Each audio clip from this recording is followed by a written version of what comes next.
हमको बहुत खुशी है। मुखिया जी जिंदाबाद, जिंदाबाद, मुखिया जिंदाबाद, जिंदाबाद, जिंदाबाद, ईसा भारती जिंदाबाद, ईसा भारती जिंदाबाद, ईसा भारती जिंदाबाद, जिंदाबाद, जिंदाबाद। हमारा मकसद यही है कि जो आज हिंदुस्तान की हालात है, उस हालात को किस तरह से हम लोग उस हालात से बाहर निकले। हम लोग को कोशिश यही करना है कि एक एक वोट ज़्यादा से ज़्यादा, हम लोगों ने कल भी इलेक्शन था, सीवान में और भी बहुत जगह पे इलेक्शन था, वोट का परसेंटेज बहुत कम था, 51% वोट पोल हुआ है। हम लोग यहाँ फुलवाड़ी से हमेशा ज़्यादा से ज़्यादा पोल कराने की कोशिश करनी है। हमेशा यहाँ ज़्यादा से ज़्यादा पोल हुआ है। एक एक महिला, एक एक बुजुर्ग, एक एक नौजवान और एक एक हमारे गार्जियन को यही बात कहनी है कि इस बार आर और पार की लड़ाई है।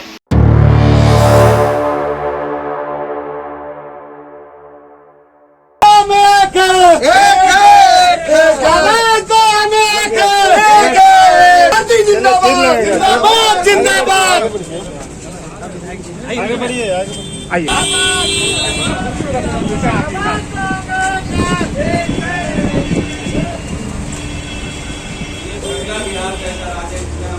ठीक है हम लोग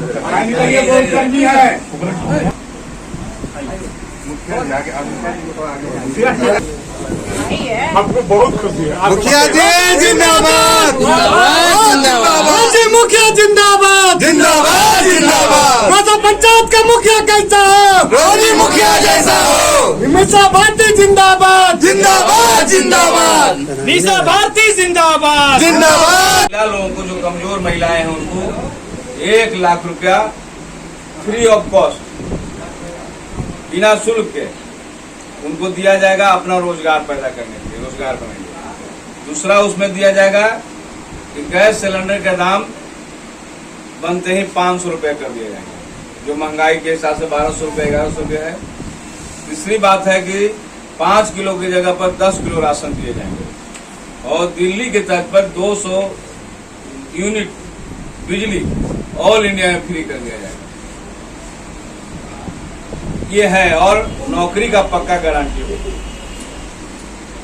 और अभी देख रहे हैं कि नरेंद्र मोदी कह रहे हैं कि एक मौका और दे दीजिए, तीसरी बार, तीसरा रन लगाने दीजिए।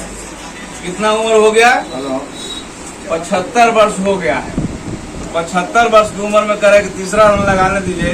और अग्निवीर जो योजना है, जो 18 वर्ष से बहाली होगी और 4 वर्ष में रिटायरमेंट हो जाएगा।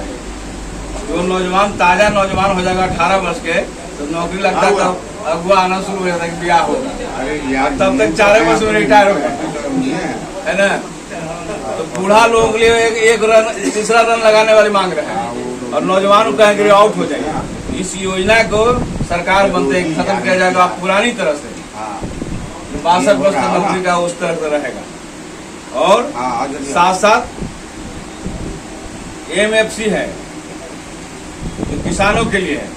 नरेंद्र मोदी ने कहा कि किसानों के लिए हम खुशहाली का दिन लाएंगे, लेकिन दिल्ली के बॉर्डर पर किसान जो धरना जुलूस प्रदर्शन कर रहा है, वो आंसू का गोला और रोड पर जो कांटा बिछा रहा है, कोई जाएगा तो भौंका जाएगा, और नहीं तो उससे भी ड्रोन से पानी और बम बरसा रहा है।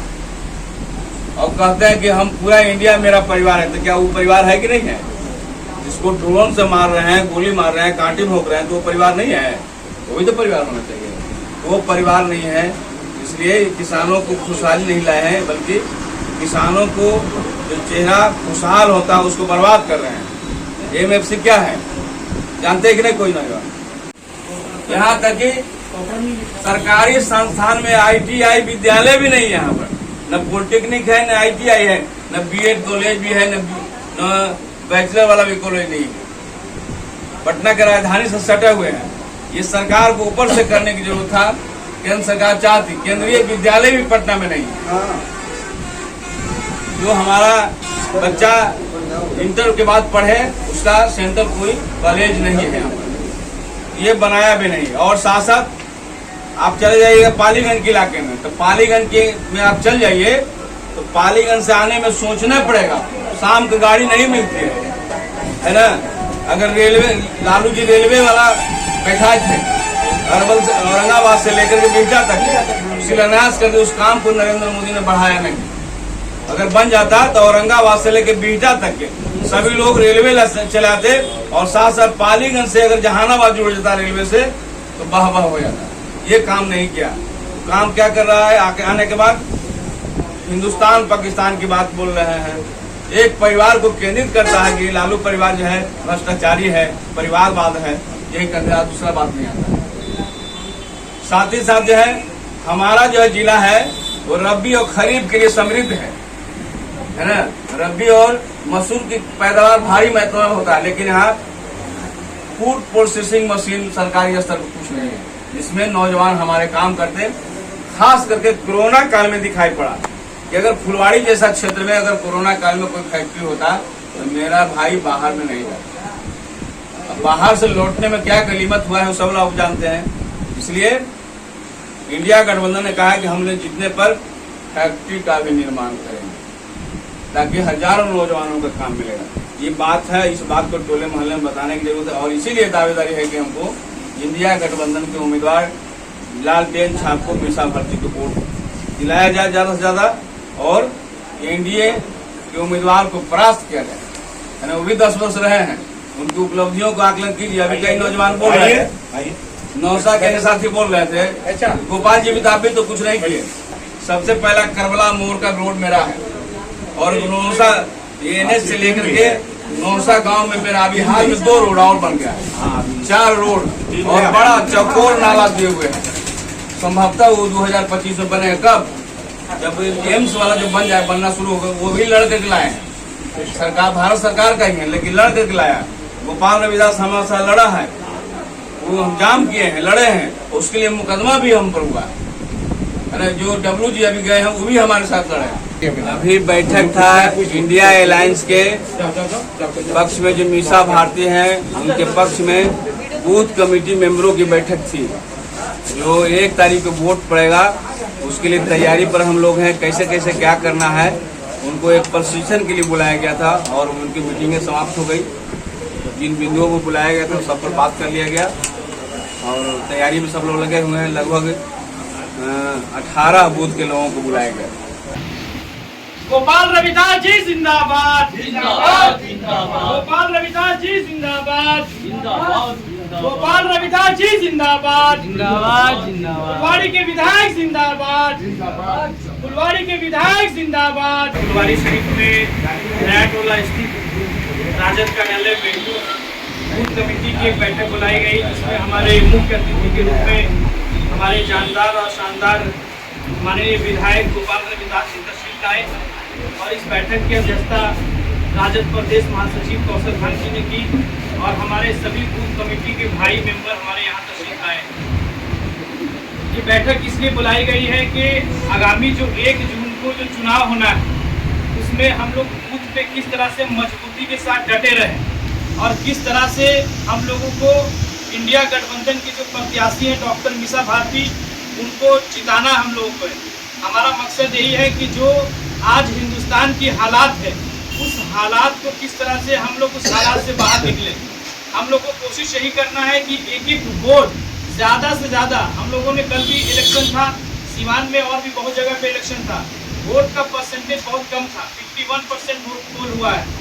हम लोग यहाँ फुलवाड़ी से हमेशा ज़्यादा से ज़्यादा पोल कराने की कोशिश करनी है। हमेशा यहाँ ज़्यादा से ज़्यादा पोल हुआ है। एक महिला, एक बुजुर्ग, एक नौजवान और एक हमारे गार्जियन को यही बात कहनी है कि इस बार आर और पार की लड़ाई है। जिस तरह से हमारे विधायक जी रातों दिन मेहनत कर रहे हैं, दिन रात लगे हुए हैं, गांव में, मोहल्लों में, कस्बों में, हर जगह घूम घूम कर करके एक ही नारा दे रहे हैं कि इस बार इंडिया गठबंधन की सरकार बनानी है और जो तानाशाह सरकार जो हिंदुस्तान में बैठी है उसे उखाड़ कर फेंकना है। हम तमाम भाइयों से मैं गुजारिश करता हूँ कि आप 1 जून को सभी लोगों को घर से आप निकाले, महिला के लिए सुविधा दी जाएगी और बुजुर्ग के लिए भी सुविधा दी जाएगी, चाहे वो रिक्शा के माध्यम से हो, ऑटो के माध्यम से हो, हवाई के माध्यम से हो। ज़्यादा से ज़्यादा पोल करना है। सब भाइयों से यही कहना है कि पहले आप पोलिंग पे पहुँचें, आप बूथ दें, उसके बाद घर में आप खाना बनाएं, क्योंकि हम लोगों की संविधान बचाने की लड़ाई है, देश बचाने की लड़ाई है और आपसी सौहार्द जो बिगड़ चुका है आज उसको बचाने के लिए ये लड़ाई है। ये कोई लड़ाई एक क्षेत्र की लड़ाई नहीं है, कोई एक विधानसभा एक लोकसभा की लड़ाई नहीं है, ये देश की लड़ाई है। इसलिए देश के बारे में सोचना है कि जिस देश को लोगों ने किस तरह से बांट दिया है धर्म के नाम पे, जाति के नाम पे, हमारा देश जो सोने की चिड़िया कहलाती थी, वो समय आएगा कि जब हमारा इंडिया गठबंधन की सरकार बनेगी तो जितना भी जुर्म हुआ है वो सब जुर्म को एक दिन मिटा दिया जाएगा। तो मैं फिर एक बार तमाम लोगों से, तमाम बूथ कमेटी के तमाम दोस्तों से, भाइयों से मैं गुजारिश करूंगा कि 1 जून को एक वोट मीसा भारती जी को दिलाना है। इसके लिए हम लोग को घूमना है, डोर टू डोर कैंपेनिंग भी करनी है और जहां तक हो सके अपने प्रत्याशी को हम लोग को जिताने का काम करना है। जय हिंद, जय भारत। नंबर पे लालटेन छापते हैं, 1 नंबर पे हम 1 नंबर पे है, सुबह सुबह